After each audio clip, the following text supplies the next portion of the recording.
Muito Muito bem, agradecida, pessoal. doutor. Sejam todos bem-vindos. Agora sim, fazendo a gravação, a Flávia já fez aí as apresentações e vamos começar aqui com esse tema tão importante para a psicanálise, como a gente diz, é um tema bastante caro, um tema importante, que é um recorte sobre arquétipos, que é um tema do Jung, tá? Deixa eu só fazer uma mudança aqui na tela. Esse conteúdo ele vai ser gravado, então o que vocês forem falar, tá? Lembre que vai ser gravado e vai ser disponibilizado para os alunos. Então, se vocês vierem a compartilhar algum conteúdo pessoal, tenta trocar aí os nomes para manter o sigilo e a gente ficar mais tranquilo aí com relação à privacidade. Deixa eu mudar aqui uma coisinha. Pá, muito bem. Vamos voltar. Agora sim. Nessa abertura, dei uma boa olhada aí para essa imagem que eu montei para vocês. Lembrando que essa apresentação ela é exclusiva para esse grupo de estudos dessa noite, tá? Então, gostaria de acolher aqui os nomes. Tem Ana Lúcia Macedo, deixa eu ver se eu consigo aqui. Vinícius Venâncio, seja bem-vindo, foram super pontuais. Roseli das Graças, Analice, Ana Rocha, a Lívia, a Daniela Valentino, Ana Lúcia Macedo, Cristiane, Gislaine, a doutora Rosana, a Bruna, o Abel Ribeiro, o Vitor Bortolotto, a Mayra, a Kátia, a Ana, a Anaísa. Muito bem, pessoal. Vamos começar aqui então. Qualquer dúvida que vocês for tendo, vocês podem abrir o microfone, fazer o questionamento. De vez em quando eu vou dar um pulinho lá no chat, eu tenho que sair da tela de apresentação para dar uma olhada, então não vou ver o tempo todo o chat, tá bom? Então quero começar citando essa frase tão importante do Jung, que é: pensar é difícil. É por isso que as pessoas preferem julgar. Olha que frase tão impactante, né? Quantas pessoas são prontas ao julgar e tardias ao pensar? Quantas pessoas à sua volta são muito rápidas para julgar? A psicanálise nos faz o convite a pensar sobre, muito mais do que julgar, pensar sobre. Então a gente começa com essa frase, eu vou avançar aqui para o próximo slide. A Ana Lúcia Macedo, que é a primeira que aparece para mim aqui na janelinha, se ela puder, faz um joinha na câmera, Ana Lúcia Macedo. Você está vendo aí o slide, esse slide da moça, esse slide rosa. Faz um joinha se você está conseguindo ver, por favor. Consegue ver? Ah, maravilha. Obrigado, viu? Sim, certinho. Não. Ok. Então, esse slide, ele vai falar do objetivo nosso nessa noite, tá? Vamos primeiro delimitar aí o que nós vamos fazer nessa noite. Nós vamos falar do psicoterapeuta, psicanalista, psicólogo, Carl Gustav Jung, e vamos falar mais especificamente sobre o tema arquétipos, tá? A nossa ideia aqui é apresentar o tema de uma forma bem resumida, porque a gente vai ter de 1 hora e meia apenas, e só despertar para o tema. A ideia aí é a gente despertar a curiosidade de vocês um pouco mais sobre Jung, tá? Então, é uma introdução ao tema, não é um fechamento, é como se fosse uma mini palestra, instigar vocês a pensar e pesquisar mais sobre esse tema e esse psicanalista, e vou tentar utilizar uma linguagem o mais clara possível e leiga, porque dentre os participantes dessa noite, alguns não são alunos, alguns são convidados. Então, a gente apresenta aí de uma forma o mais popular possível para ficar bem acessível a todos. E nesse slide 2, quero trazer mais uma frase para a gente ir abrindo para essa pessoa incrível que é Jung, que é o seguinte: quem olha para fora sonha, quem olha para dentro desperta. E novamente a psicanálise traz esse viés, né? Um olhar para a nossa subjetividade, um olhar para o despertar, para o pensar, um olhar muito mais do que o corpo, do que é visto pelos nossos olhos, do que é captado pela nossa audição, é um olhar em direção ao inconsciente. É esse o olhar da psicanálise, é um olhar investigativo para o nosso interior. Eu vou avançar para o slide 3. Os conteúdos que eu vou falar um pouquinho essa noite para vocês, eles têm um certo embasamento e um fundo nessas duas obras junguianas, muito importantes, que eu cito nesse início. Uma é Os Arquétipos e o Inconsciente Coletivo, e o outro é O Homem e Seus Símbolos. Queria dizer para vocês que esses slides, depois, eu vou disponibilizar em PDF para vocês, no grupo de alunos. E para quem não é aluno, pode depois mandar um WhatsApp. No slide final, eu vou passar meu contato para que eu envie para vocês. Porque aqui vai ter citações, tá? Se a gente não conseguir trabalhar todos os slides, vai ter um conteúdo bônus extra também para vocês verem no slide depois. Então, vai ser disponibilizado para vocês, tá bom? Foi criado por mim, então é algo personalizado para esse momento que a gente vai dialogar aqui essa noite. Eu vou para o próximo slide agora. E nesse próximo slide, eu gostaria de falar um pouquinho, tá? De modo bem resumido, sintético, sobre o Jung. Foi um psiquiatra e psicoterapeuta suíço que viveu 86 anos, e ele foi o pai, o fundador do que nós chamamos de psicologia analítica. Foi fortemente influenciado pela teorização do Dr. Freud, e Dr. Freud chamava ele, inclusive, de meu filho, para vocês terem uma ideia de como que eles eram próximos, de como que ele era discípulo do Dr. Freud. Então, ele tem ali uma importância primordial nos nossos estudos psicanalíticos, na história da psicanálise. É chamado popularmente como analista místico. Por quê? Ele estudou as várias religiões, ele vem de um pai ele era de uma família judia, o pai pastor, a mãe espírita. Então ele se aprofundou muito nesse místico, do desconhecido das religiões e trouxe muitas contribuições, conforme vocês vão ver na apresentação aí que a gente vai trazendo aí nos próximos slides. Uma outra frase muito importante dele, que eu gosto muito, é: o ser humano fica vivo na medida que alimenta um desejo. Olha que importância a gente tem em ter sonhos. Nós, enquanto analistas, eu atendo pacientes todos os dias, a gente tem esse mote, né? A gente leva o nosso paciente a pensar e também a analisar os seus desejos, né? Aquelas pulsões de vida. O que mantém nós vivos? Seriam nossos sonhos?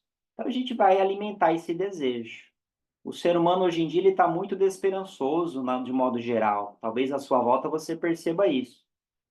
Falta aquele entusiasmo, aquele brilho no olho. As pessoas estão morrendo em vida.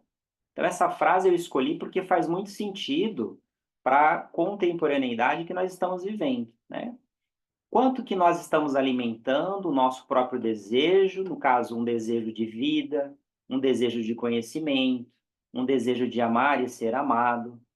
São o que nós chamamos na psicanálise de pulsões de vida. Então, por isso que eu escolhi essa frase tão emblemática para esse slide. Nesse próximo slide agora, eu quero trazer um pouquinho dos conceitos junguianos, um pequeno recorte, só para a gente ir pensando um pouquinho, que é o seguinte: Jung desenvolveu o teste VAT, que é um teste de associação livre de palavras, isso em 1904, e é utilizado até hoje para fazer diagnósticos psiquiátricos, tá? Esse teste é muito bacana para livre associação. Você pede para a pessoa, você cita uma palavra para a pessoa, tá? Nós chamamos isso aí de significante na psicanálise. E essa pessoa imediatamente ela traz a primeira coisa que vier à cabeça, que seria o significado no mundo simbólico daquele aparato mental dela. Isso é muito bacana, inclusive, quando a gente faz análise de sonhos na psicanálise. Então, a pessoa traz ali um sonho, o paciente, e aí a gente pergunta, né? O que esse símbolo que você me trouxe agora, por exemplo, a pessoa sonhou com cobras, né? Então, a gente vai perguntar para essa pessoa, o que lhe parece esse símbolo, cobras, né? Qual o significado que você percebe nesses símbolos? Então, geralmente, a primeira coisa que vier ali é resultado do inconsciente dela. Não chegou nem a atingir a racionalidade. Então, esse é um teste que tem um fundo muito junguiano. Foi em pesquisas que ele fez e elaborou esse teste. Outro conceito muito bacana de Jung é o conceito de personalidade introvertida e extrovertida. Ele pesquisou bastante naquelas obras que eu citei. Ele vai falar dos 3 níveis da psique, que eu vou comentar no próximo slide. Ele vai falar também dos arquétipos, que é onde eu vou detalhar mais essa noite. Vai falar do conceito de sincronicidade, em que não há nada aleatório, que tudo está conectado, que tudo tem um determinismo. E também do processo de individuação. Esse é um outro termo junguiano que tem muito a ver com esse crescimento pessoal, com o autoconhecimento e o autorreconhecimento do sujeito. Então, são palavras-chave aí que conectam com a teoria junguiana. Nesse próximo slide, eu vou falar um pouquinho dos 3 níveis de psique que o Dr. Jung ele postulou, tá? Ele vai dizer que a nossa mente tem ali a subdivisão da consciência, do inconsciente pessoal e também do inconsciente coletivo. Então, o que ele agrega mais no apanhado teórico da psicanálise? Inclusive, ele traz ali o fundamento freudiano e ele acrescenta mais ainda o saber das pesquisas dele, a experiência clínica dele, que seria que o inconsciente, além do pessoal, nós temos também um inconsciente coletivo. E para Jung, ele acreditava que o homem não nasce como uma tábula rasa, ou seja, como uma folha em branco. Para ele, nós chegamos no mundo munidos de padrões de comportamentos que foram formados a partir de repetições, de experiências vividas por várias gerações e que ficaram guardadas no nosso inconsciente coletivo. Então, aqui fala um pouquinho desse inconsciente coletivo. É algo que nós nos conectamos para abastecer a nossa mentalidade, nossa mente, e nós também inserimos informações. Por isso que se chama-se coletivo. Eu vou dar uma olhadinha agora aqui no chat, antes de avançar um pouquinho para os slides. Se alguém quiser abrir o microfone, fazer alguma colocação. A ideia não é trazer uma enxurrada de conteúdo para vocês. A ideia é trazer aí um conteúdo leve, descontraído, para que vocês tenham aí um pouquinho mais de conhecimento sobre esse psicanalista. Então, o pessoal aqui do chat está dando os parabéns aqui para os professores. Deixa eu ver o que mais. A minha mãe, Simone. Então, tá ali a Vinícius e a mãe Simone no único aparelho. Muito bem. Isso, muito bem. A Naísa, ela pergunta, né? Equivale à tópica de Freud essa divisão? Olha, o Jung, ele veio pós-Freud, né? Então, nós diríamos que equivale, sim, à tópica 2, né? A tópica estrutural do Dr. Freud, e agora ele acrescenta o inconsciente coletivo também. Então, sim, ele congrega com o saber freudiano de base, complementando ainda mais com o saber dele, tá bom, Naísa? Vou fechar o chat aqui, fiquem à vontade para escrever qualquer coisa e eu vou continuar aqui nos conteúdos. E vão prestando bastante atenção, vão tomando notas, que quanto mais relevância a gente tem, mais a mente de vocês vai absorver esse conteúdo, tá bom? E daqui a pouco eu vou pedir para vocês abrirem as câmeras, quero fazer perguntas para vocês também, vocês podem fazer pergunta aqui para o professor também. Nesse próximo slide, a gente vai entrar diretamente no que são os arquétipos, né? Que é o nosso tema central desse grupo de estudos, tá bom? E para falarmos de arquétipos junguianos, a gente vai ter que falar um pouquinho do conceito de imago, um conceito muito importante para a psicanálise também. Então, eu vou começar o próximo slide falando desse conceito que vem antes do conceito do arquétipo, que é o imago, tá? A conceituação de imago, ela começou através de um escritor suíço, que é o Karl Spitler, quando ele publicou exatamente um romance com esse mesmo nome, que é o Imago. E esse romance ele teve um sucesso muito importante na comunidade psicanalítica daquela época. Então, daí veio o termo dessa obra. O autor contava nessa obra a história de um poeta que inventava para si uma mulher imaginária. Daí vem esse mago. Esse mago é o representante imaginário, tá? Esse termo imago. Conforme os seus desejos, para fazê-lo ocupar em suas fantasias e devaneios o lugar da burguesia bastante real e muito conformista, a quem ele amava com um amor infeliz. Como é comum a muitos autores, eles projetam ali nas suas obras a sua própria vida, a sua própria história, o seu próprio inconsciente, o seu próprio imaginário, tá? Então, esse mago para a psicanálise é aquelas figuras objetais e imaginárias que nós lidamos, tá? Então, nós falamos, por exemplo, sobre as figuras objetais do pai, da mãe, né? Então, a isso nós temos como sinônimo a palavra imago, tá? Então, esse imago do pai, essa representação imaginária, como a pessoa vê o pai na mente dela, como essa pessoa, ela faz uma leitura da mãe imaginária na mente dela, e não como realmente a mãe é, mas como ela imagina. Então, veio dessa obra tão importante aí desse escritor suíço, esse termo base da psicanálise, bom?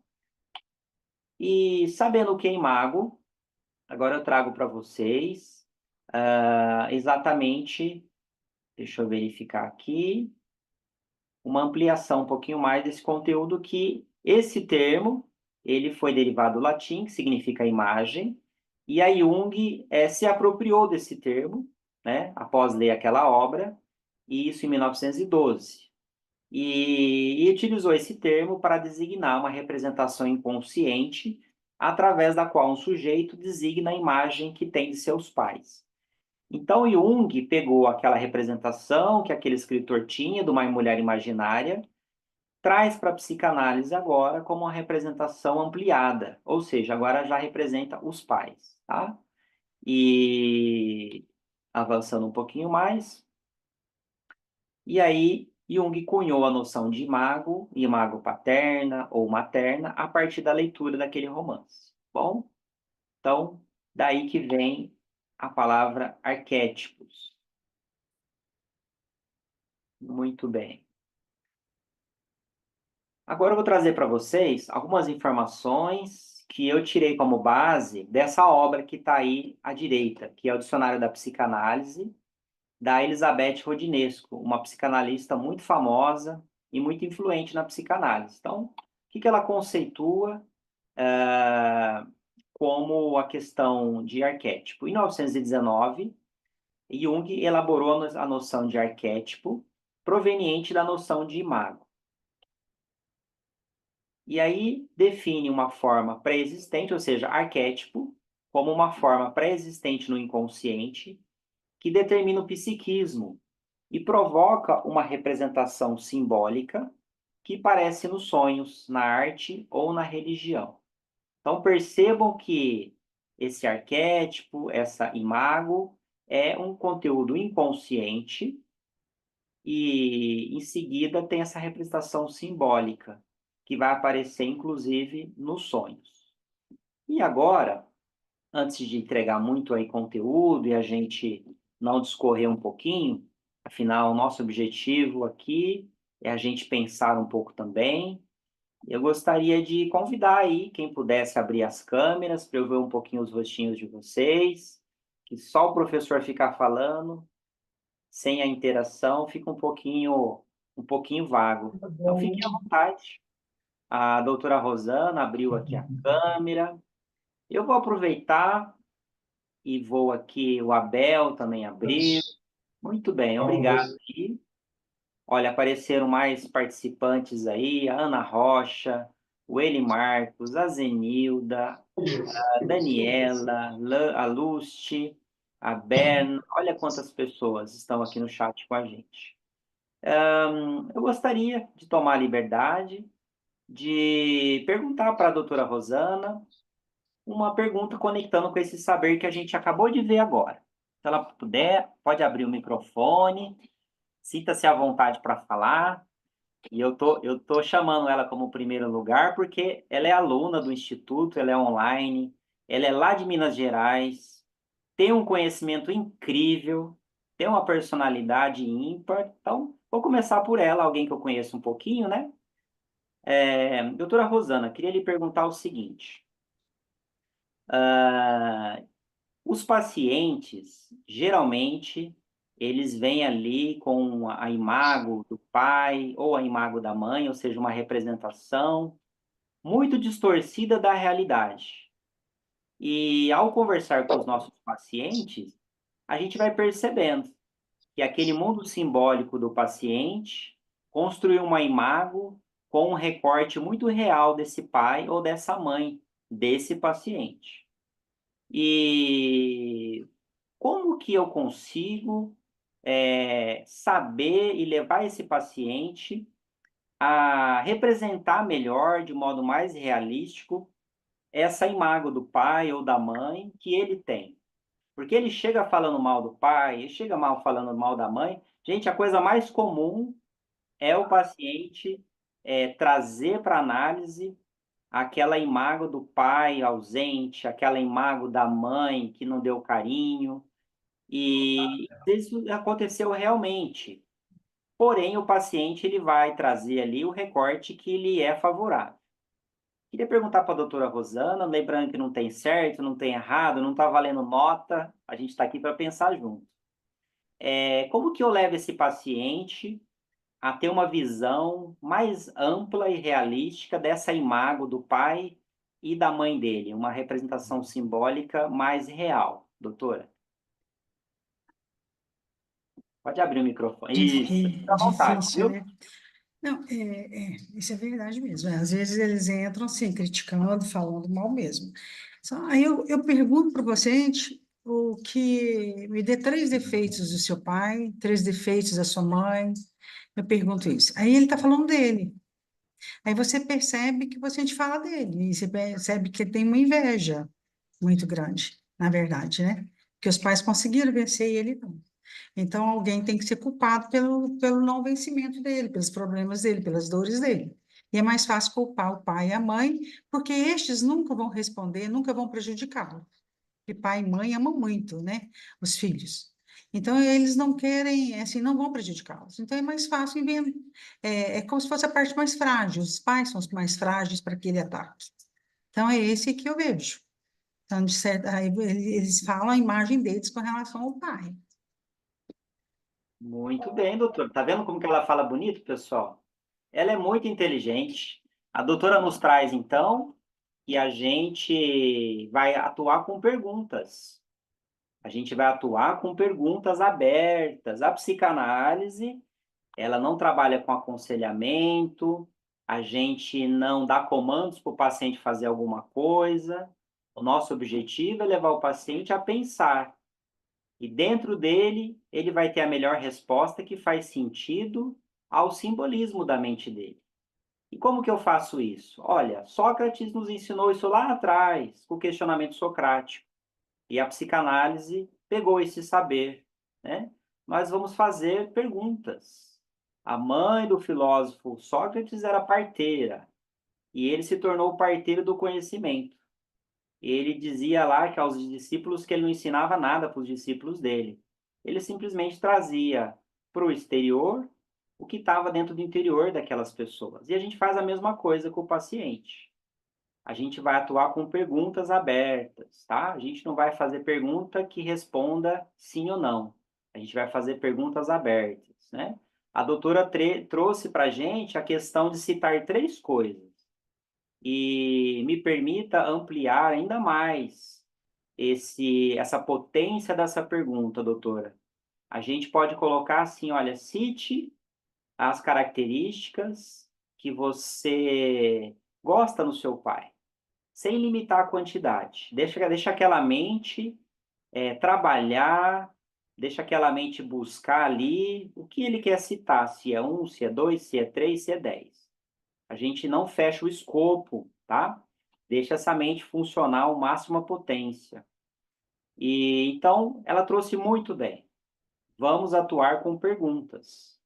Quando a gente pergunta, a gente aciona ali as nossas cadeias associativas, a gente monta o pensamento, a gente cruza os referenciais e a gente amplia aquela visão simbólica que nós temos sobre algo. Algo que a gente chama, então, de imago, né? Ou a gente chama de arquétipo também, que eu vou ampliar um pouquinho mais sobre arquétipos daqui a pouco.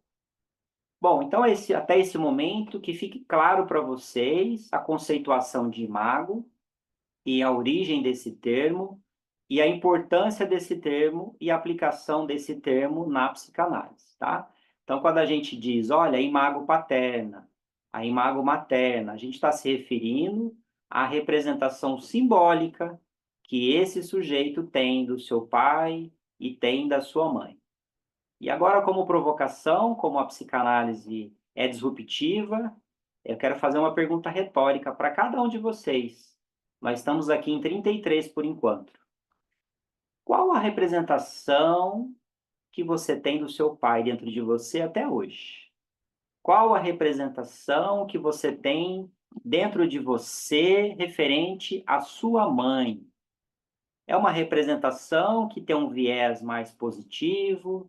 É uma representação que tem uma linha mais negativa? É só uma provocação para que o seu inconsciente se abra e que você pense um pouquinho sobre isso. E a gente vai avançando aqui, eu vou perguntando mais algumas coisas para vocês, tá bom?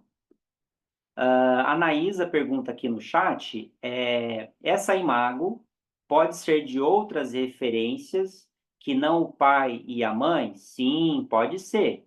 Jung postulou com relação à figura paterna e materna. Porém, imago pode ser outros representantes também, tá bom? Não precisa de ser exatamente só o pai e a mãe. Lá no início, era a mulher a qual ele idealizava, o autor.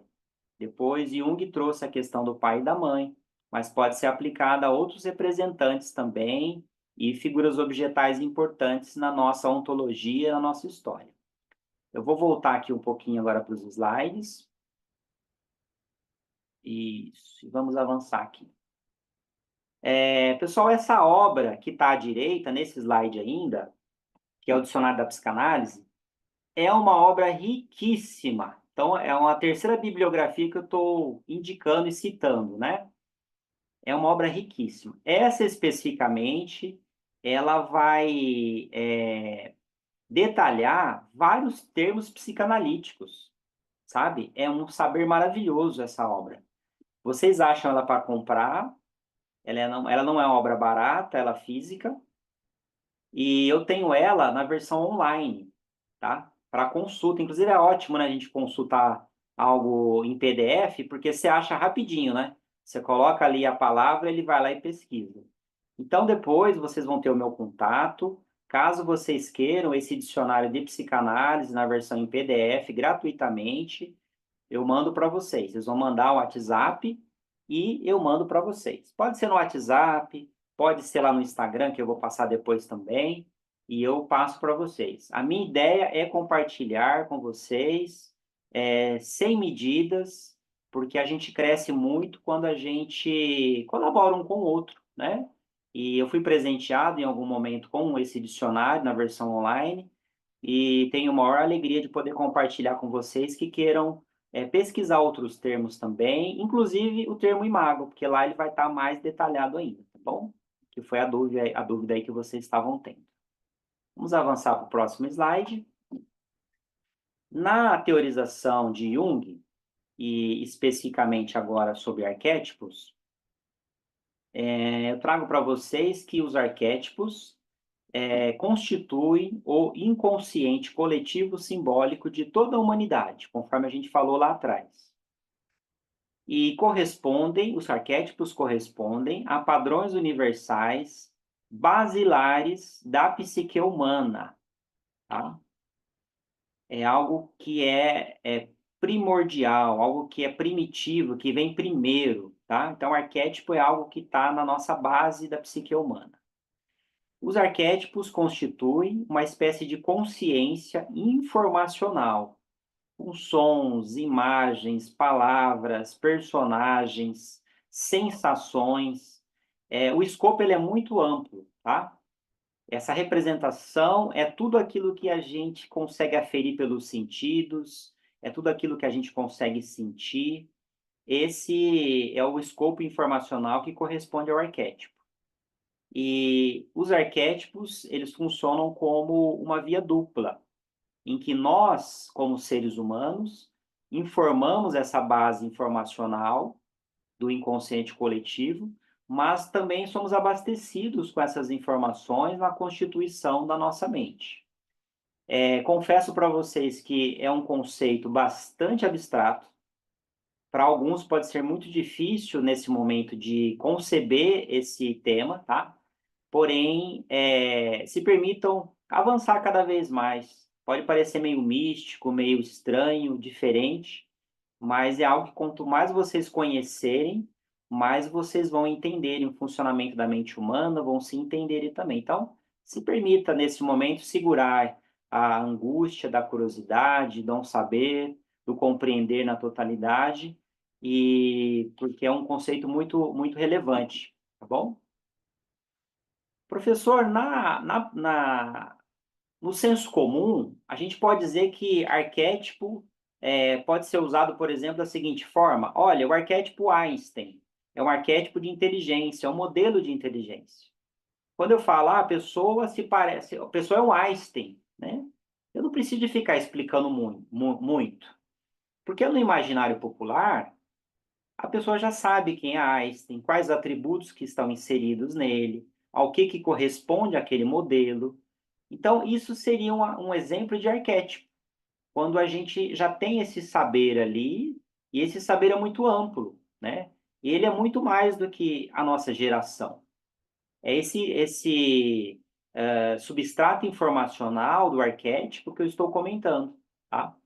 Esses modelos que nós temos na nossa mente. Um outro arquétipo que eu queria citar de exemplo, o arquétipo rockstar, né? Aquele é o roqueiro. É um arquétipo comum de morrer cedo, exatamente pelo estilo de vida.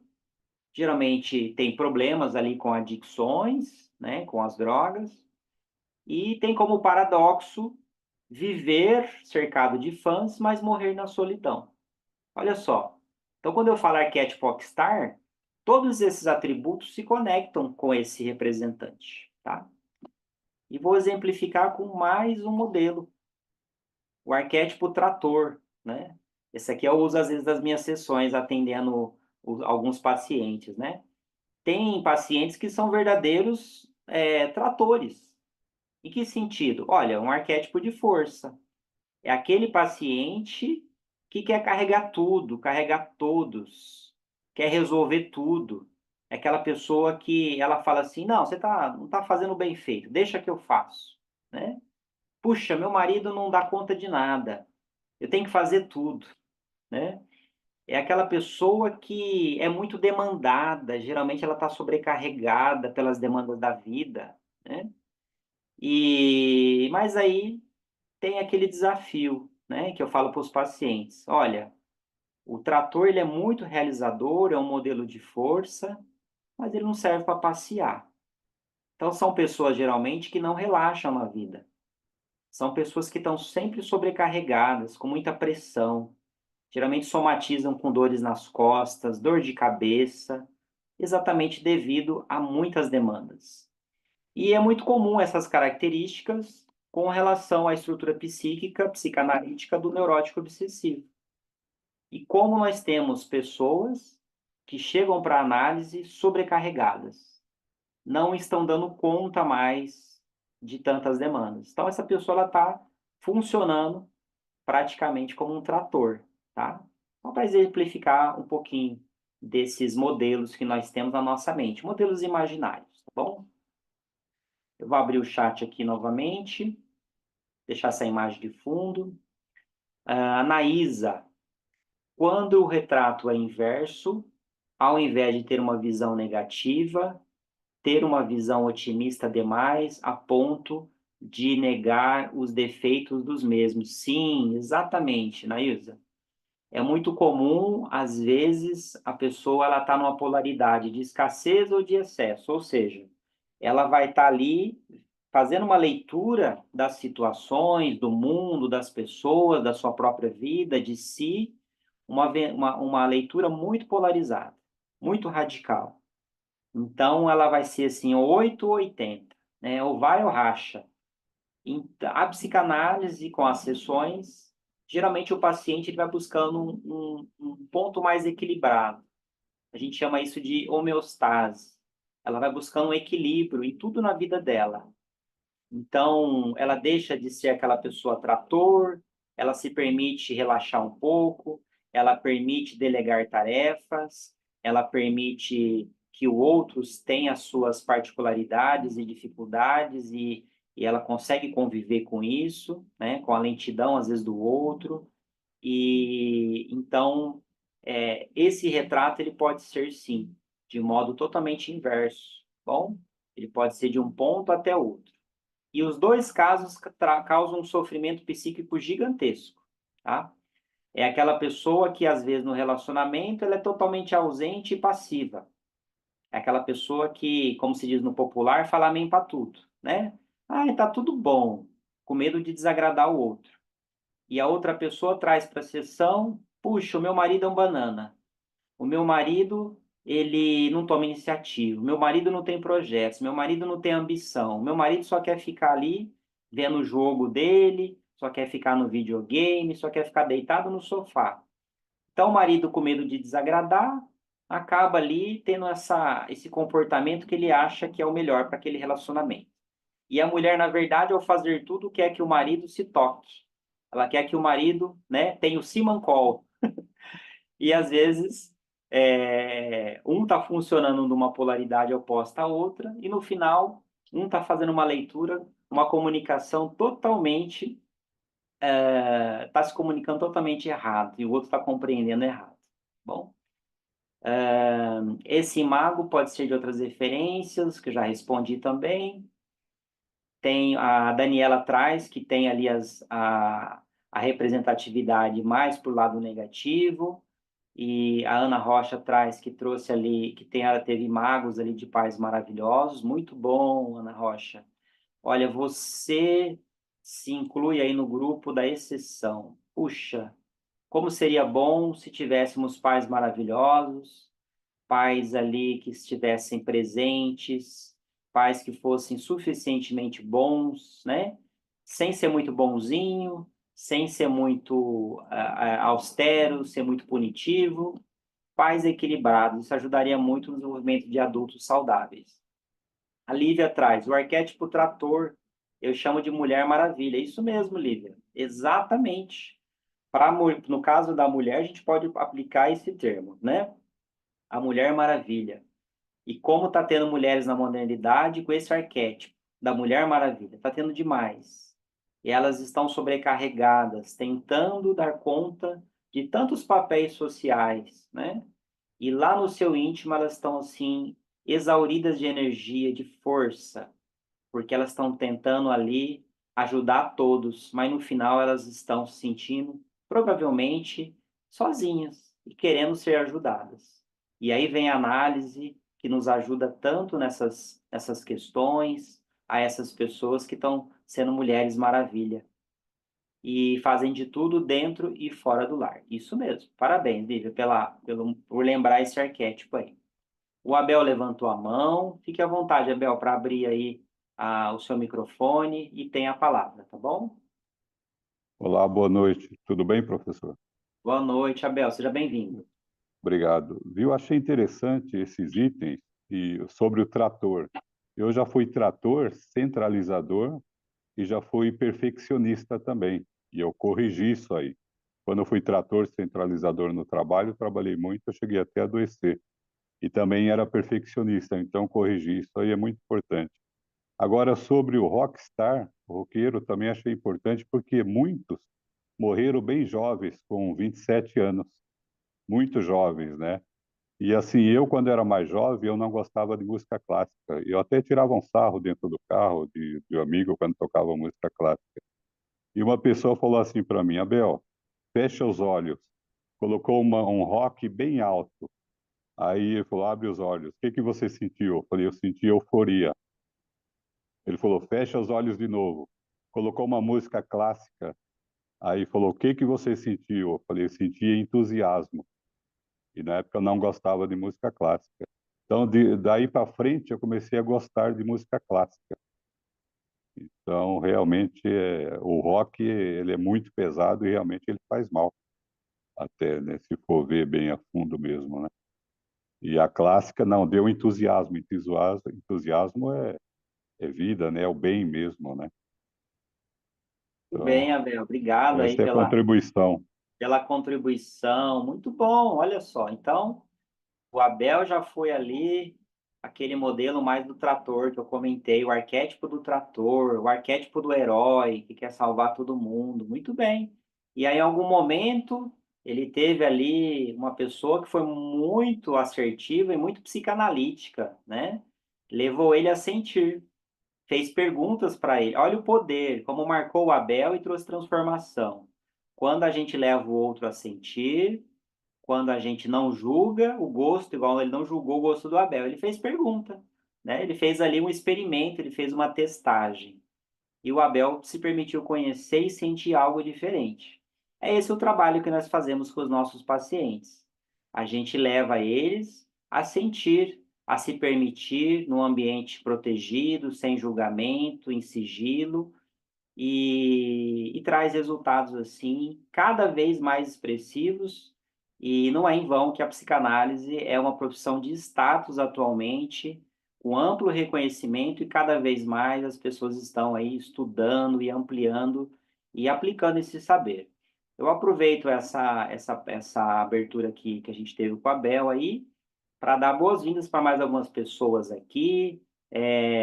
A Giovana Destro, uma aluna incrível aí que nós temos, a Gisele, a Gislaine, deixa eu ver quem mais, a Neide também, eu percebo aqui na tela, o Samuel, Gislaine, a Berna, sejam todos muito bem-vindos aí, tá bom? Se eu esqueci algum nome, me perdoem aí, a Flávia também.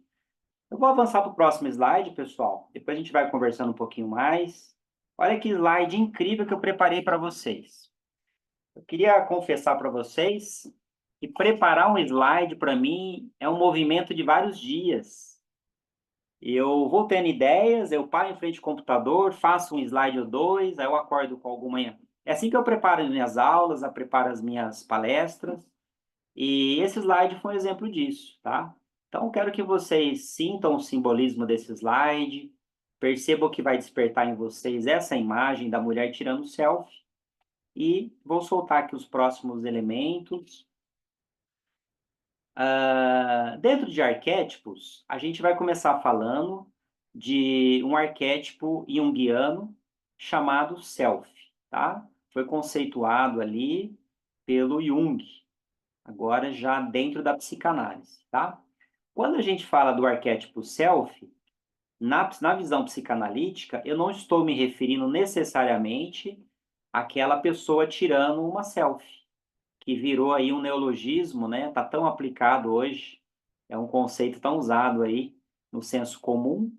Para a psicanálise, o self, ele vai muito além da pessoa tirando uma foto de si própria. Eu vou explicar para vocês, na visão psicanalítica, o que o arquétipo self significa, tá?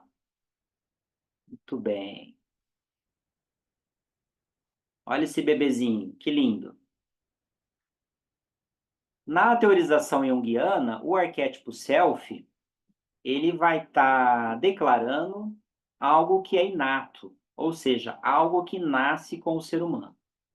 É algo que está fazendo parte da forja, da essência daquela personalidade. Diríamos para vocês que vai talvez até além do nascimento. Eu acredito que esse arquétipo self e esse temperamento, ele aparece até dentro do útero materno.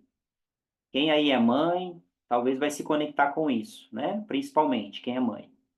Sabe aquele bebezinho que na barriguinha é mais calmo? Aquele bebezinho que se mexe mais, Pois é, ali está demonstrando já um pouquinho do temperamento. Aquele serzinho magnífico nem veio ao mundo ainda.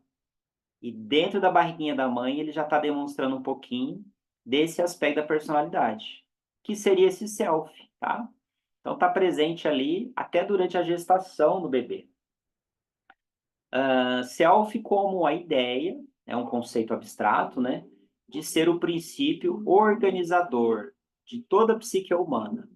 Olha como é importante para a psicanálise o self, esse princípio de base, né? O self tem a função de buscar o conhecimento, o aperfeiçoamento, o perfeccionismo, a melhoria, né? E nós nascemos com essa pulsão de vida, com essa pulsão de crescer, de desenvolver, de descobrir o novo, né? Então, o bebezinho dentro da barriguinha da mãe, ele tem bebezinho que já chupa o dedo. Tem bebezinho que já está descobrindo ali, ele se movimenta, todas aquelas sensações ali, ele já sente. E vou além, a psicoembriologia hoje, ela nos traz que o bebê sente as sensações da mãe. Ou seja, esse self está sendo forjado a partir das experiências da mãe. As vivências que a mãe está passando, esse bebê está constituindo o self dele. Cada vez que a mãe sente algo, o bebê também está sentindo no self dele. E metaforizando esse desejo de conhecimento, de aperfeiçoamento, de descoberta, a gente tem ali o menininho chupando o dedo. É uma descoberta, né? Ele está na fase da oralidade, está introjetando ali a descoberta do mundo pela boca. Sabe aqueles bebezinhos que levam tudo à boca? Pois é o self operando ali e buscando o conhecimento, a novidade. E a partir desse self vai ser formado o ego, tá? O ego como centro da consciência. O ego, ele vem principalmente ali da forja, da educação dos pais. Essa forma, ela é formatada principalmente a partir dos pais, tá? E então, arquétipo primário, self. Arquétipo, um outro arquétipo que deriva do self, né? O self significa si próprio, seria o ego, que eu vou falar também para vocês daqui a pouquinho, tá? Deixa eu dar uma olhadinha aqui no próximo slide. Pronto. Olha que slide bonito que eu preparei para vocês. Falando ainda do self, né? O self, ou si mesmo, arquétipo central, pertence ali ao inconsciente coletivo. Nós temos aí uma representação que o Jung fez sobre os arquétipos e o funcionamento ali da mente, né? Então vejam que nós temos ali o nível da consciência em cima, que seria ali onde está inserido mais o ego. Depois nós temos na área central o arquétipo ali do self, né? Que é a essência da personalidade. Depois, na parte mais abaixo, nós temos o inconsciente coletivo, que se conecta aí com o inconsciente humano, esse lado mais profundo da mente, tá bom? Que é o nosso mundo interior, que funciona pelo princípio, né, do prazer. E lá em cima, na consciência, o nosso ego conectado com o mundo exterior, funcionando pelo princípio da realidade. Bom, e avançando mais um pouquinho, o self, ele agrega o conjunto dos processos conscientes e inconscientes que acontecem na nossa mente. A totalidade desses processos, inicialmente, nós chamamos ali de self. Bom, eu vou abrir aqui o chat, eu vejo que temos aqui a Rosana, traz para a gente que a mudança de comportamento da mãe com alimentação, a aversão ou fazer alguma coisa diferente, a criança sem si mesmo, né? Ou seja, traz ali toda uma interpolação, uma interação, o que a mãe passa, a criança sente, e e o que a criança se move na barriga, a mãe também fica ali angustiada, fica preocupada ou fica alegre. E a criança percebe essa sensação, tá bom? O Samuel Oliveira está trazendo que não aparece o slide para ele. Mais alguém não está aparecendo o slide ou somente o Samuel, por gentileza? Se puder escrever no chat ou falar no microfone, eu agradeço, tá bom?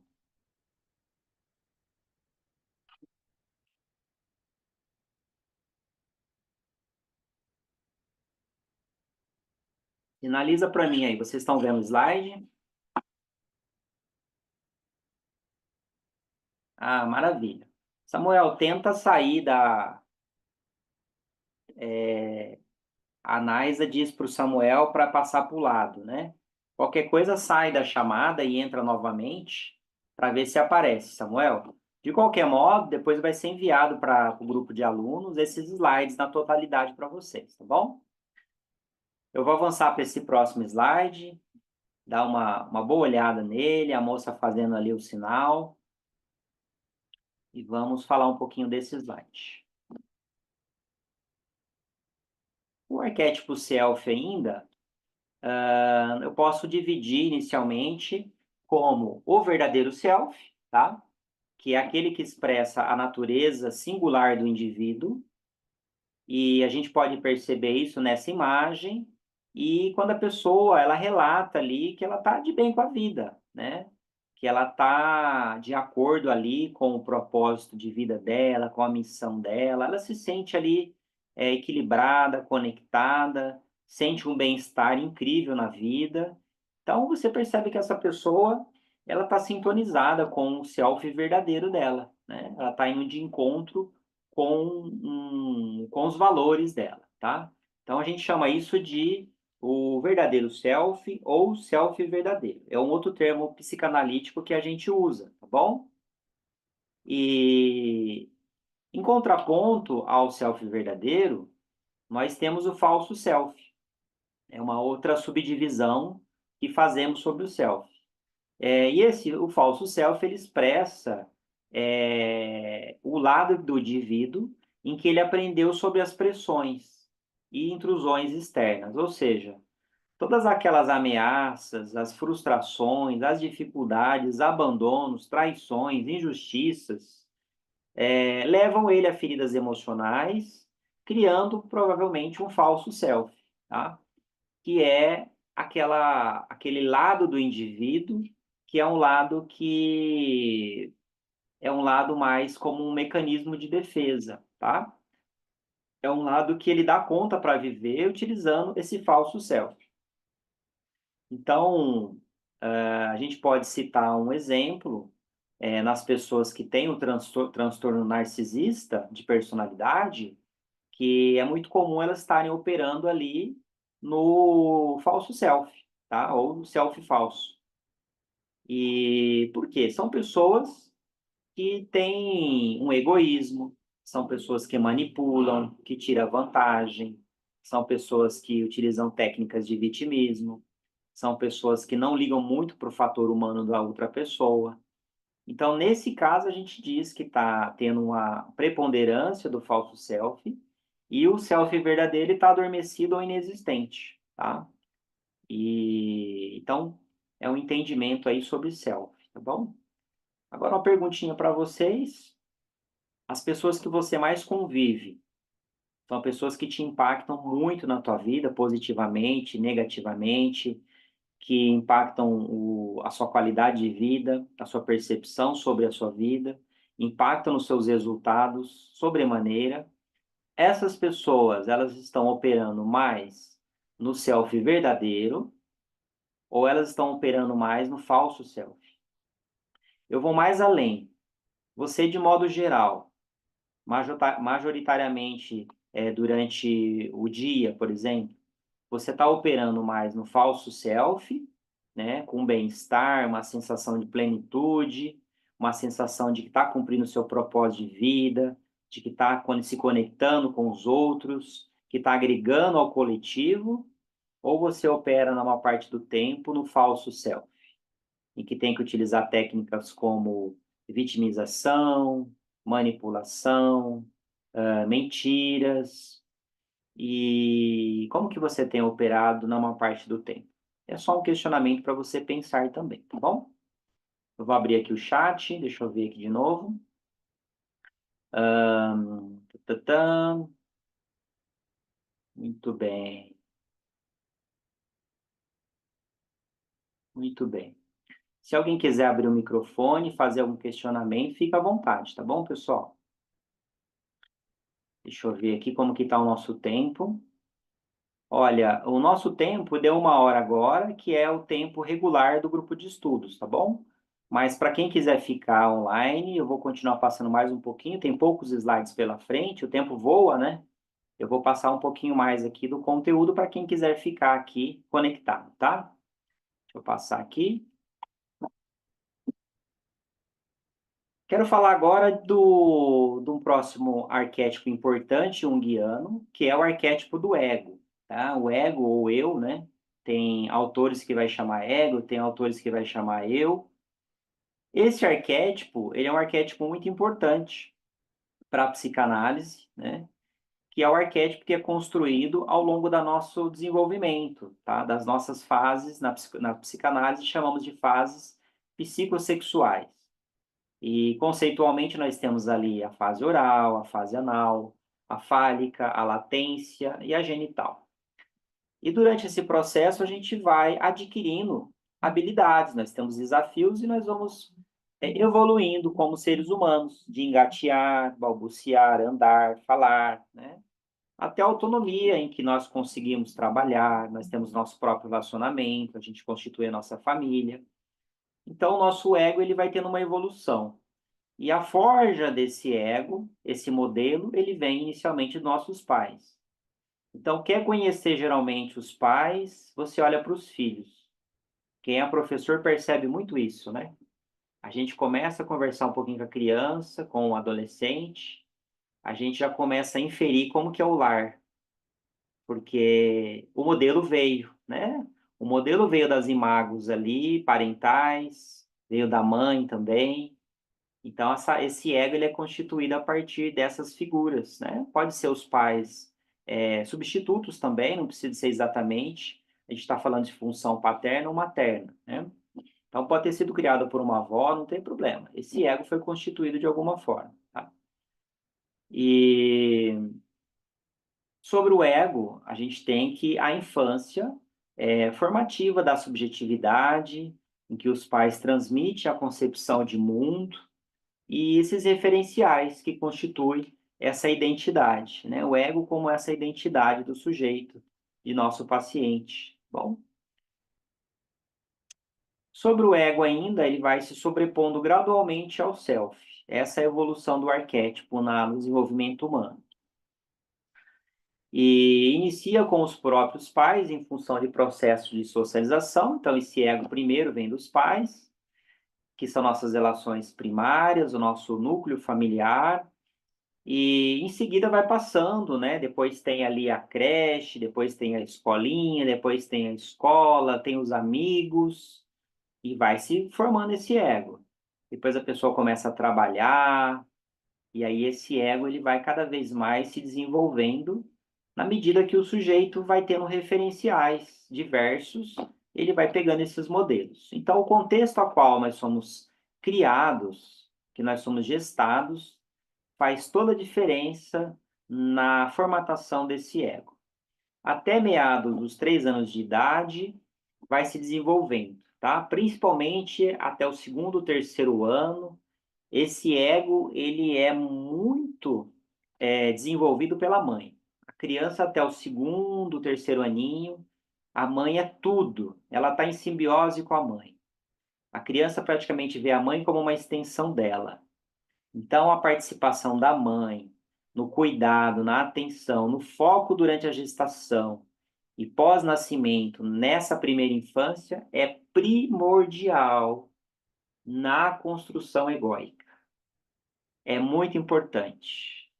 Uma mãe que tenha um olhar atento e que seja suficientemente boa sobre esse ser humano, sobre essa vida que está nascendo ali, que está crescendo, tá? E a reflexão muito importante que a gente tem que ter é: quantos adultos que parecem crianças ainda, né? E aí a psicanálise nos convida a fazer uma investigação clínica de como que foi a infância desse adulto, né? E é onde foi formatado esse ego. A diferenciação entre as forças do ego e do self definirão a consciência sobre a própria individualidade, né? Então, o ser humano, ele vai estar ali sempre fazendo ali escolhas. Escolhas que vão em direção aos seus impulsos, às suas realizações e desejos primários, egoístas, e o ego que negocia com a realidade, em que eu começo a levar o outro, o fator externo, em que eu estou inserido numa coletividade, como que eu não posso fazer tudo, eu não posso ter tudo. Então, o ser humano está sempre fazendo essa diferenciação, esse balanceamento do que eu posso, do que me convém, do que não vai causar conflito, do que vai me trazer crescimento. E essa consciência, essa negociação o tempo todo dentro de nós vai construindo a nossa individualidade, vai construindo a nossa individuação, vai construindo a nossa maturação psíquica enquanto seres humanos. Muito bem, pessoal. Com essa imagem de fundo, eu vou abrir aqui, deixa eu ver aqui, deixa eu ver aqui o que mais. Muito bem. Vou abrir aqui um pouquinho, a gente está finalizando praticamente. Alguém quer fazer alguma pergunta? Se vocês não fizerem, eu vou fazer uma perguntinha para vocês. Quero ouvir a vozinha de vocês aí. A gente tem praticamente mais 2 slides só que eu preparei para hoje. O Abel ergueu a mão. Pode abrir a fala aí, Abel, fica à vontade. Olá, professor. O senhor falou um pouco sobre narcisista, né? Isso. E falou um pouquinho aí, o que deu a entender que tinha até uma máscara também. E assim, no Instagram, muita gente está falando sobre narcisista e gente que não é do ramo, tipo, né? Nem psicanalista e nem psicólogo. Fala muito no Instagram sobre narcisista. Até a Maiara e Maraísa lançou uma música sobre narcisista, né? Então, eu queria saber o seguinte: se com o tratamento da psicanálise, a pessoa que é narcisista, ela se cura, tipo, tira essa máscara e fica conscientizado e deixa de ser narcisista. E se ele tem grau também, né? De narcisismo deve ter grau, um grau menos elevado, mais elevado.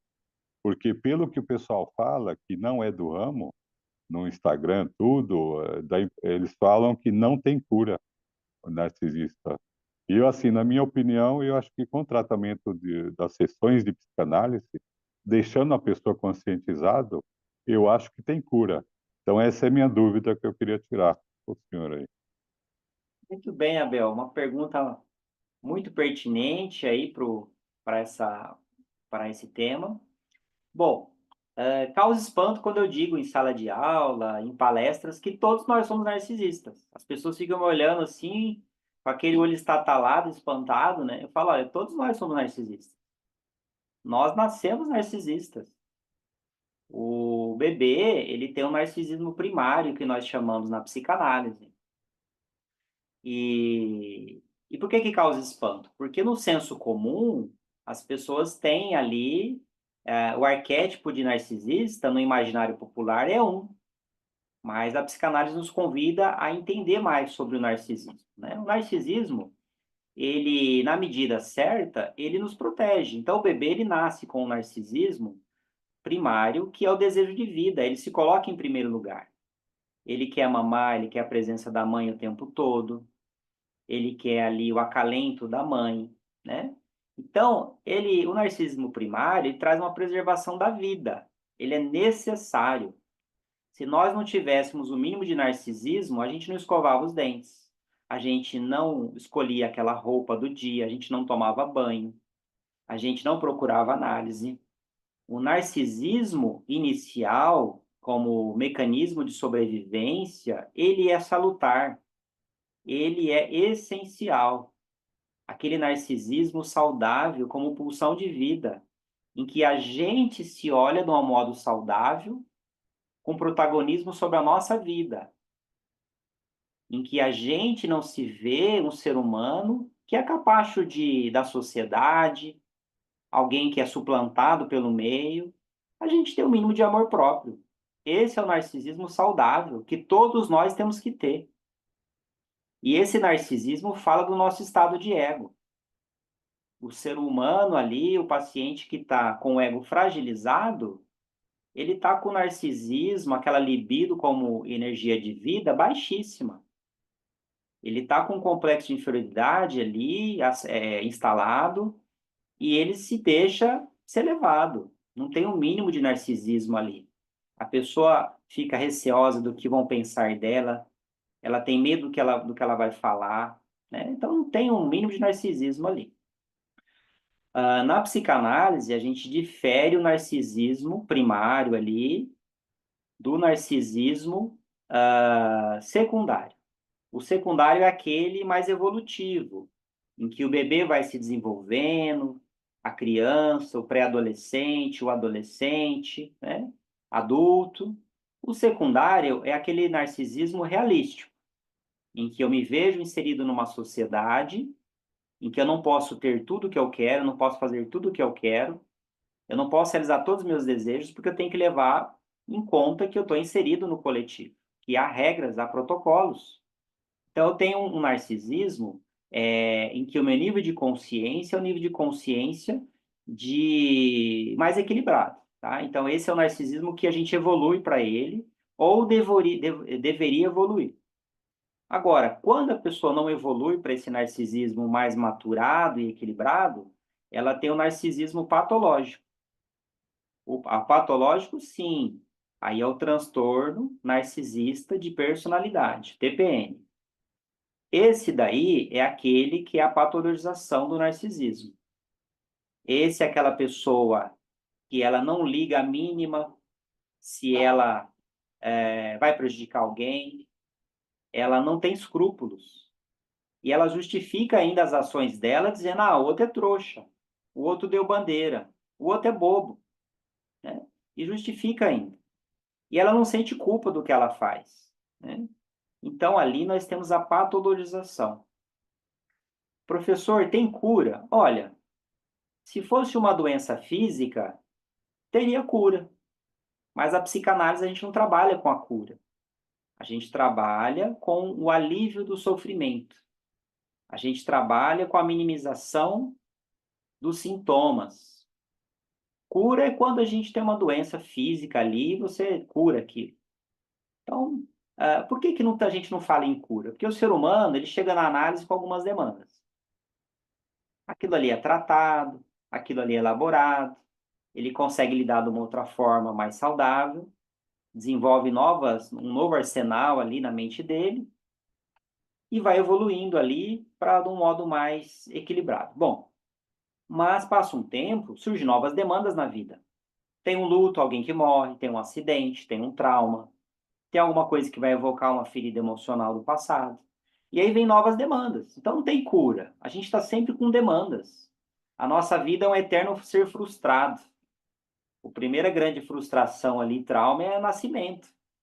Estava tão quentinho ali no útero materno, a gente tinha tudo, né? Então é um grande trauma. A nossa vida é uma sucessão de pequenos microtraumas, em que a gente naturalmente vai desenvolvendo a resiliência, tá? E a análise nos ajuda nesse trabalho da resiliência, que é o lidar com as dificuldades, as vicissitudes da nossa vida. Então, a análise ajuda? Ajuda muito, ajuda muito. Talvez o narcisista patológico, ele não vai procurar análise, porque ele se basta, ele se acha que para ele está ótimo, que ele não precisa de ajuda, né? Agora, quem que vai procurar análise? As vítimas do narcisismo, né? É a esposa, é o funcionário, a funcionária do chefe narcisista patológico, é aquela fiel daquela denominação religiosa que tem um líder religioso narcisista patológico. Essas pessoas vítimas, elas vão procurar ajuda. E elas vão cada vez mais saber lidar com essa pessoa que não reconhece a sua a sua questão, o seu transtorno, né? E então a análise ajuda e ajuda muito, muito mesmo. Bom? Não sei se eu respondi, Abel, se eu enrolei muito, se eu te confundi mais. Se eu te confundir mais, eu fico satisfeito, porque essa é a ideia da psicanálise, é levar a pensar mais ainda, né? Bom, pessoal, a nossa ideia aqui, como eu disse, eu vou passar um slide agora, os últimos slides. A nossa ideia aqui é despertar vocês para o tema, não é terminar o assunto, tá? Eu vou só ler esse último slide aqui e vou passar a palavra depois para o Instituto, tá bom? Esse último slide aqui é uma mensagem que... Deixa eu fechar aqui. Pronto. Existiu uma psicanalista russa chamada Lu André Salomé. Ela é pioneira aí como mulher na psicanálise, estudou psicanálise em 1911, aos 50 anos de idade. Então, quem está estudando psicanálise aí, ou está pensando em estudar psicanálise, tem o fator idade avançado, não se preocupa, viu? Eu tenho alunos de mais de 60 anos, atualmente estudando no Instituto. Então, não se preocupa com o fator idade, não. E a Lu André Salomé, ela era amiga pessoal do Dr. Freud, mas eles eram muito próximos. Se encontravam presencialmente e, como era comum naquela época, por cartas também. Então, ela traz para a gente um texto muito bonito, que eu trago o recorte para vocês agora. Não tenha necessidade de nada. Não tente adequar a sua vida a modelos. Nem queira você mesmo ser um modelo para alguém e ninguém. Ouse. Ouse tudo. Seja na vida o que você é. Aconteça o que acontecer. Não defenda nenhum princípio, mas algo de bem mais maravilhoso. Algo que está em nós e que queima como o fogo da vida. E aí vai pensando, o que você tem dentro de você, que é algo muito maravilhoso, que está dentro de você e queima como o fogo da vida, né? Cada um vai chamar isso de um nome, uns vão chamar de amor, né? Então, paute a sua vida, seja ousado, pautando nesse fogo da vida que é o amor, ou alguma outra coisa que faça sentido para você. E use isso como modelo, algo primário como o amor. Esse texto da Lu André Salomé, eu utilizei quando eu fui o representante de turma, quando eu me formei na psicanálise, e eu li esse texto durante a formatura e escolhi para passar para vocês aqui, tá bom? E nesse slide final, eu queria instigar vocês, quem não é aluno ainda e está pensando em estudar psicanálise, a procurar o Instituto Lacerda. Tem vários alunos aí, dentre nós, e esse saber que eu passei para vocês é um pequeno recorte do que nós ensinamos no módulo de teoria psicanalítica junguiana e também no módulo de interpretação de sonhos junguiana, tá bom? Cada módulo desse tem de 6 a 12 horas, nós falamos desse assunto. Então, vocês imaginam a amplitude que nós temos sobre esse tema, tá bom? O Instituto Lacerda, ele tem esses cursos, tanto na versão presencial como online também. Passo para vocês também agora um desafio, que é para que vocês utilizem esse saber, né? Para que vocês ensinem para alguém, apliquem na tua vida, porque senão, conforme o Herbert Ebbinghaus nos ensinou, a gente esquece 95% em 30 dias, se a gente não revisar, se a gente não ensinar e a gente não aplicar. Então, faça desse saber algo que tenha relevância na tua vida, porque senão você vai esquecer o que nós falamos aqui durante esse tempinho, tá bom? Nesse slide aqui, depois vocês vão receber, eu coloco algumas formações que eu tenho para instigar vocês de que a psicanálise é uma formação continuada e mais do que um curso, é um percurso que a gente tem que estar sempre ampliando para poder entender melhor a mente humana e ajudar as outras pessoas. E deixo aqui, humildemente, os meus contatos para que, se fizer sentido para vocês, pode mandar mensagem, pode adicionar ali para poder ver mais conteúdos, receber novos conteúdos também, e me coloca à disposição para quem gosta desse tema e queira saber um pouquinho mais, tá? E finalizo com a frase do Dr.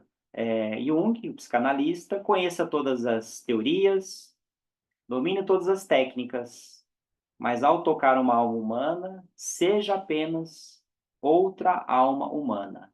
É uma lição de amor, né? Eu vou agora finalizar aqui o compartilhamento dos slides. Se vocês quiserem tomar nota aí do WhatsApp, pode tomar nota. E vou finalizar aqui e vou pedir para vocês, se possível, abrir as câmeras de vocês para que eu tire um print. Depois eu passo a palavra aí para o Instituto, só para eu depois postar aí essa imagem tão bonita da participação de vocês. Então, se puder abrir a câmera, eu agradeço, para que vocês saiam bem bonitos aí nessa selfie. Isso. Olha que bonito, né? A todos que ficaram aí até o final. Agradeço também, Gisele. Agradeço também a Kátia. Olha, eu vou dar um print agora. Quem quiser fazer um joinha, quem quiser fazer algum sinal aí, fica à vontade. Ó, 3, 2, 1. Deixa eu ver se captou. Depois eu vou postar e vocês podem ir lá curtir, pode compartilhar, pode divulgar também. Muito bem, deu tudo certo. O Instituto, deixa eu ver aqui, a Flávia. Vai lá, Flávia, fique à vontade, viu? Primeiro, gostaria de agradecer a todos, né, por dedicar esse tempo ao aprendizado, ao conhecimento rico. Parabéns, professor Adriano. Obrigado, Uma Flávia. honra tê-lo conosco, com seu Eu que conhecimento, agradeço. né? É muito rico. Obrigado. Como alguns sabem, eu sou apaixonada por Jung, então realmente eu gosto muito da teoria psicanalítica, da visão dele, ainda mais quando ele fala sobre a individuação do ser humano, que é uma coisa rica, que é tudo que você disse, né? Quanto mais conhecemos nós, conhecemos o outro, né? Então, eu agradeço.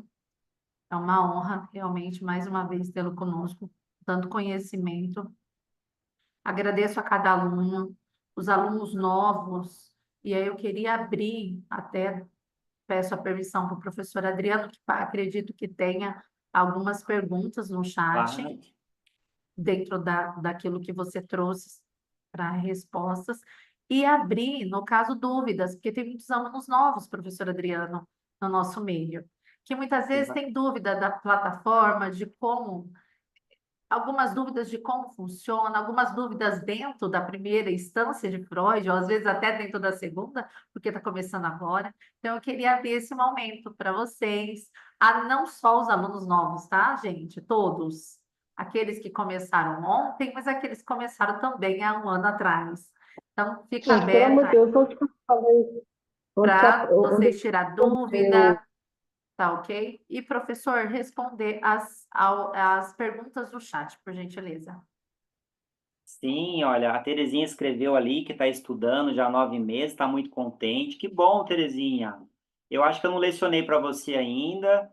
Tomara que a gente consiga se conhecer aí, tá bom? Eu adoro conhecer os alunos. Fala que cada aluno para mim é um livro que eu quero conhecer, conversar, interagir. A gente aprende muito. O Eli Marcos agradece, eu também te agradeço muito, viu, Eli Marcos? Quero te conhecer aí em algum momento da nossa jornada. O Samuel está há 2 semanas, seja muito bem-vindo, Samuel. E deixa eu ver o que mais. A Berna começou agora, seja muito bem-vinda, Berna, viu? A Kátia é de Sumaré, ainda vou conhecer o Polo de Sumaré, ainda é recente, né? O doutor Lacerda que iniciou lá, breve, quem sabe ele me convida para lecionar em Sumaré também, eu vou conhecer vocês aí. Bom, conforme a Flávia disse, podem abrir o microfone, podem fazer qualquer pergunta, não está valendo nota, não está valendo sorteio do 1.000.000, está valendo vocês serem ousados, se permitirem aprender um pouquinho mais e podem trazer aí alguma dúvida que vocês tenham, viu?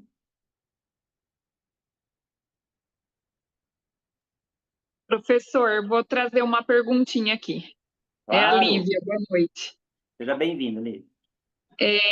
Sobre o transtorno patológico do narcisismo, ele ocorre lá na fase da castração, no complexo de Édipo, que ele começa a brotar ali? o narcisismo, né? Olha, Da forma patológica, né? Não, não na questão assim, nós temos o traço do narcisismo em nós, como você explicou, né? Até como uma questão de sobrevivência, né? Do olhar para si mesmo, o bebê chorando, reclamando, pedindo colo, ou troque minha fralda, tô com fome. Começa tudo ali, né? Esse impulso do narcisismo na pulsão de viver, né? perfeito. Isso mesmo, Lívia. Mas Olha, aí Lívia, o transtorno patológico acontece nessa fase ali da castração, vamos dizer, entre aspas, mal feita ou falha. olha, muito bem, Lívia. Deixa eu mudar aqui a tela. A Lívia faz uma pergunta maravilhosa. Você é estudante do Instituto há quanto tempo, Lívia? Eu estou há 1 ano e 9 meses. Agora, em dezembro, conclui 24 meses. Maravilha. Olha, pelo nível da sua pergunta, eu já chutei que você era estudante do Instituto, porque a sua pergunta é muito boa. Olha só. Durante toda a educação, a criação daquele bebê, daquela criança, principalmente, né?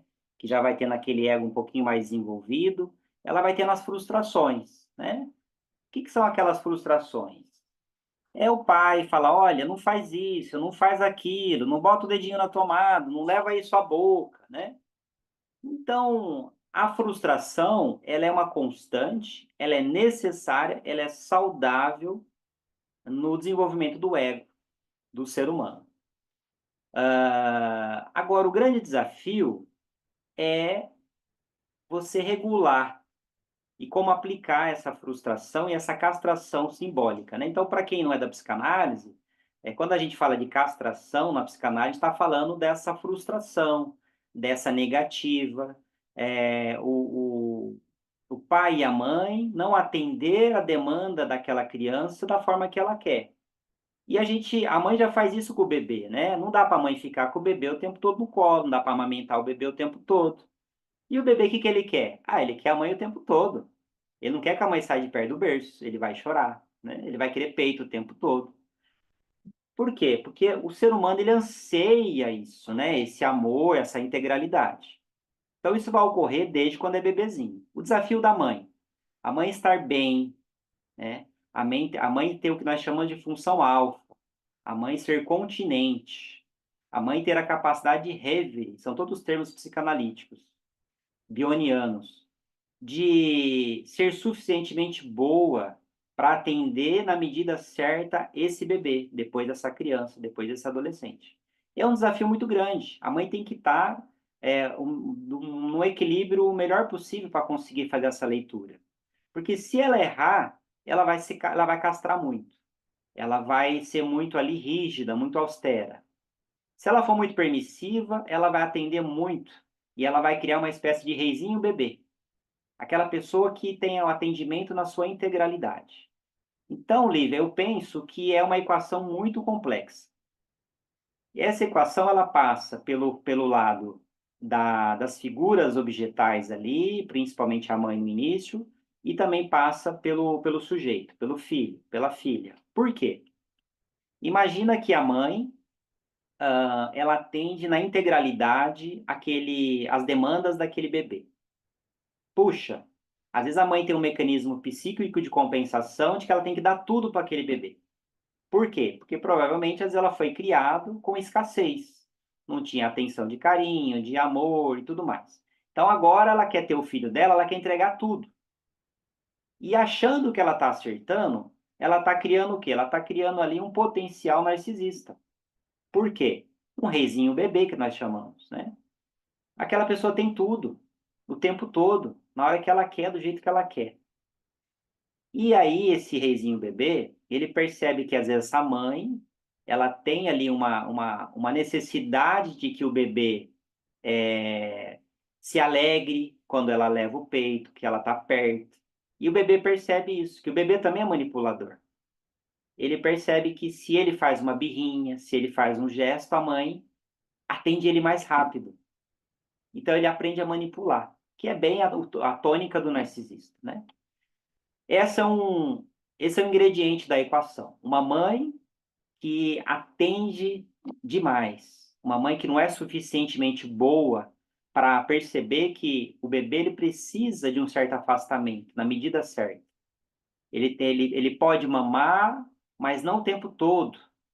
Que a mãe não pode ficar o tempo todo ali perto do bercinho, que ele chora um pouquinho, a mãe não pode já atender assim que chora. Deixa chorar um pouquinho, depois atende. Que isso ele vai aprendendo que não é tudo ao tempo dele, que o outro existe, que o outro tem uma vida. Então esse é um item da equação. Um outro item, um sujeito, um bebê, uma criança que está inserido num lar, que ele percebe que há manipulação. Então, ele é treinado desde cedo, né? A mãe fala assim, olha, pede com jeitinho para o seu pai, um exemplo. Pede com jeitinho para o seu pai, faz aquela carinha, né? Então, ele vai sendo treinado que se ele souber afinar a técnica, ele consegue tudo o que ele quer. Aquelas crianças que faz muita birra e a mãe cede em algum momento. Pais separados aí, a criança bota um pai contra o outro. Olha o volume de coisas que podem acontecer, né? E um outro fator, que é o fator o seguinte: tem alguns sujeitos que eles têm um ego, que é um ego que ele não aceita a introjeção da lei. O que isso significa? É aquele sujeito que ele vai se inserindo no que nós chamamos de estrutura perversa. Que a perversão tem muita conexão com o narcisismo. Por que perversão? Porque ele perverte o comum, né? A gente não fala normalidade na psicanálise, a gente perverte o comum. O comum é o que se aplica à maioria, né? Então, para ele, as regras não se aplicam muito bem. Ele não aceita a lei. Às vezes, antigamente, batia bastante quando era permitido, né? Botava de castigo, mas aquele ser humano ele não aceita, ele se revolta mais ainda. Existem personalidades assim. Personalidades muito conflituosas. Ela não aceita a castração simbólica. Aquilo não serve para fazer com que ela se conscientize do princípio da realidade. Não cria um superego, né? E sim um ser humano que vai se norteando mais por uma estrutura da perversão, que seria a patologização e o narcisismo, tá? Ou seja, é uma equação muito ampla. Tá bom, Lívia? Não sei se eu respondi, eu te confundi mais e baguncei mais ainda. Deixa eu ver aqui, Ana Lúcia, boa noite também. Muito obrigado pela sua participação, Ana Lúcia. Está gostando das aulas? Que bom. O vocabulário é bem diferente do que nós conhecemos, é isso? Mas qualquer dúvida também, você pode ir perguntando, tá, Ana Lúcia? Que a gente vai explicando uma forma mais, assim, objetiva e fácil possível, tá? Se possível, posteriormente, fazer uma aula sobre o anexo inconsciente constante na aula 2. Seria maravilhoso, alguns trechos são complexos de interpretar. Muito bem, Naísa. Eu vou te dar uma sugestão. Escreve para o Instituto, passa essa pauta para o Instituto, que o Instituto pode utilizar essa pauta para que nós, professores, montemos uma apresentação objetivamente sobre esse tema que você traz, tá bom? E a gente faz, sim, com todo prazer e carinho para vocês. Ok? Alguém mais quer trazer mais alguma pergunta? Alguém aí quer fazer alguma colaboração? Não? Deixa eu ver aqui. Ok, então, pessoal, vou finalizando, agradecendo aí bastante a participação de vocês, tá? E agradeço aí os vários rostinhos que apareceram na câmera. Eu passei o meu contato aí no chat também para vocês, para quem tiver alguma questão, tá bom? Eu sou professor do Instituto, eu faço análise também, atendimento de pacientes, além de alunos, e faço pequenas palestras, e estou aí inserido nesse universo aí da saúde mental, sou hipnólogo também, e convido aí quem não é aluno, se quiser conhecer o Instituto, vir para uma aula presencial, vai ser um prazer aí ter vocês na minha aula para a gente conhecer um pouquinho mais da psicanálise, tá bem? Um grande abraço para vocês, uma ótima noite. Deixa eu aqui fazer aqui a pausa da gravação. E obrigado também, Nedi. Um grande abraço, pessoal. Uma ótima noite, viu?